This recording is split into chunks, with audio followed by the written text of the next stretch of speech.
പകർച്ചവ്യാധി വ്യാപനത്തിൽ പകച്ച് കേരളം. ഇന്ന് 97 പേർക്ക് ഡെങ്കിപ്പനിയും 6 പേർക്ക് ഷിഗല്ലയും സ്ഥിരീകരിച്ചു. 313 പേർ ഡെങ്കിപ്പനി ലക്ഷണങ്ങളോടെ ചികിത്സയിലാണ്. കോഴിക്കോട് 4 കേസും പാലക്കാട്, പത്തനംതിട്ട ജില്ലകളിൽ ഓരോ കേസുമാണ് റിപ്പോർട്ട് ചെയ്തത്. കഴിഞ്ഞ മാസം മാത്രം 3 ലക്ഷത്തിലധികം ആളുകളാണ് പനി ബാധിച്ച് ചികിത്സ തേടിയത്. വിവരങ്ങളുമായി അഞ്ജു എസ് പാലൻ ചേരുകയാണ്. അഞ്ജു, കേരളത്തിൻ്റെ ആരോഗ്യ മേഖലയെ തകർക്കുന്ന തരത്തിൽ മഴക്കാലപൂർവ്വ ശുചീകരണങ്ങൾ വരുത്തിയ വലിയ അഭാവം മുതൽ തുടങ്ങിയതാണ്. ഇപ്പോഴത്തെ സ്ഥിതി എന്താണ്? തീർച്ചയായും അജിംഷാദ് പറഞ്ഞതുപോലെ തന്നെയാണ് ഈ മഴക്കാലപൂർവ്വ ശുചീകരണത്തിലും പ്രതിരോധ പ്രവർത്തനത്തിലും സംസ്ഥാന സർക്കാർ UDF സർക്കാർ വരുത്തിയ വലിയ വീഴ്ചയാണ് ഈ സംസ്ഥാനത്തെ ഈ വലിയ പകർച്ചവ്യാധി വ്യാപനത്തിലേക്ക് തള്ളിയിട്ടത്. അതിലേറ്റവും ഡേഞ്ചറസ് ആയിട്ടൊരു വലിയ ഭീകരമായ ഒരു അവസ്ഥയിലാണ് ഇപ്പോൾ സംസ്ഥാനം നിൽക്കുന്നത്. ഇന്ന് 97 പേർക്കാണ് ഡെങ്കിപ്പനി സ്ഥിരീകരിച്ചത്. ഡെങ്കിപ്പനിയുടെ വ്യാപനമാണ് ഇപ്പോൾ ആരോഗ്യ മേഖലയിൽ വലിയ ഭീഷണി സൃഷ്ടിക്കുന്നത്. കഴിഞ്ഞ ദിവസം അത് 100-ൽ അധികമായിരുന്നു ആ കേസ് ഉണ്ടായിരുന്നതെങ്കിൽ ഇന്ന് 97 പേർക്ക് ഡെങ്കിപ്പനി സ്ഥിരീകരിച്ചിട്ടുണ്ട്. ഈ ഡെങ്കിപ്പനിയുടെ ലക്ഷണങ്ങളോടെ 313 പേർ ആശുപത്രികളിൽ ചികിത്സയിലുമാണ്. മറ്റൊരു പ്രധാനപ്പെട്ട ഭീഷണി എന്ന് പറഞ്ഞത് ഈ ഇൻഫ്ലുവൻസ രോഗമാണ്. ഇൻഫ്ലുവൻസ ബാധിച്ച് 88 പേരാണ് നിലവിൽ ഇന്ന് ആശുപത്രിയിൽ ചികിത്സ തേടുകയും ആ രോഗം സ്ഥിരീകരിക്കുകയും ചെയ്തത്. 13 പേർക്ക് ഇന്ന് എലിപ്പനിയും 24 പേർക്ക് മഞ്ഞപ്പിത്തവും സ്ഥിരീകരിച്ചു. മറ്റൊരു പ്രതിസന്ധി എന്ന് പറഞ്ഞത് ഷിഗല്ല വ്യാപനമാണ്.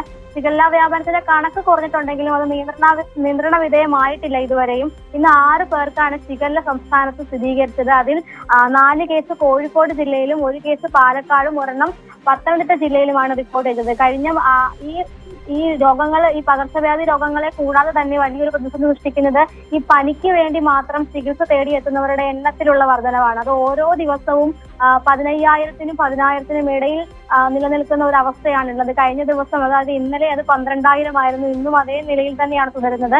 ഇന്നും 12,276 പേരാണ് പനിക്ക് മാത്രം സംസ്ഥാനത്ത് ചികിത്സ തേടിയത്. ഈ കണക്ക് നമ്മൾ കഴിഞ്ഞ മാസത്തെ, അതായത് ജൂൺ മാസത്തെ കണക്ക് നോക്കുകയാണെങ്കിൽ അത് 3 ലക്ഷത്തിലധികമാണ്. 3 ലക്ഷത്തിലധികം പേരാണ് പനിക്ക് വേണ്ടി മാത്രം സംസ്ഥാനത്ത് ചികിത്സ തേടി. ഇത്തരത്തിൽ ഈ മഴക്കാലപൂർവ്വ ശുചീകരണവും അതുപോലെ തന്നെ ഡ്രൈ ഡേ അടക്കമുള്ള നടപടികളൊക്കെ സംസ്ഥാന സർക്കാർ ആരംഭിച്ചിട്ടുണ്ട്. 2 ആഴ്ച ആയിട്ടേ ഉള്ളൂ ഈ നടപടികളൊക്കെ ആരംഭിച്ചിട്ട്.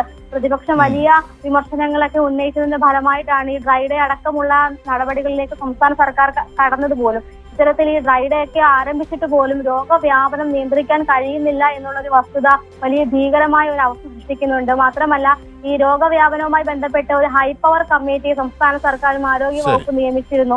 ഇത് നിയന്ത്രിക്കുന്നതിന്റെ ഭാഗമായിട്ടുള്ള കാര്യങ്ങളൊക്കെ ചർച്ച ചെയ്യാൻ ഇതിന്റെ അടിസ്ഥാനത്തിൽ അവർ റിപ്പോർട്ടും സമർപ്പിച്ചു. ഈ റിപ്പോർട്ട് സമർപ്പിച്ച് 2 ആഴ്ച പിന്നിട്ടിട്ടും ഒരു നിയന്ത്രണം, ഈ രോഗവ്യാപനത്തിൽ ഒരു നിയന്ത്രണം കണ്ടെത്താൻ സംസ്ഥാന സർക്കാരിന് കഴിഞ്ഞിട്ടില്ല, ആരോഗ്യ വകുപ്പിന് കഴിഞ്ഞിട്ടില്ല എന്നുള്ളൊരു കാര്യം സംസ്ഥാനത്തെ ഡോക്ടർ SS ലാലിന്റെ നേതൃത്വത്തിലുള്ള ഹൈപ്പവർ കമ്മിറ്റിയാണ് അത്തരത്തിൽ അന്വേഷിച്ചത്.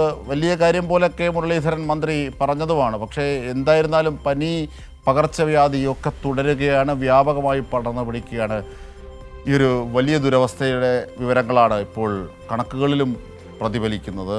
വിവരങ്ങളാണ് ഞങ്ങളുടെ പ്രതിനിധി അഞ്ജു എസ് പാലൻ നൽകിയത്.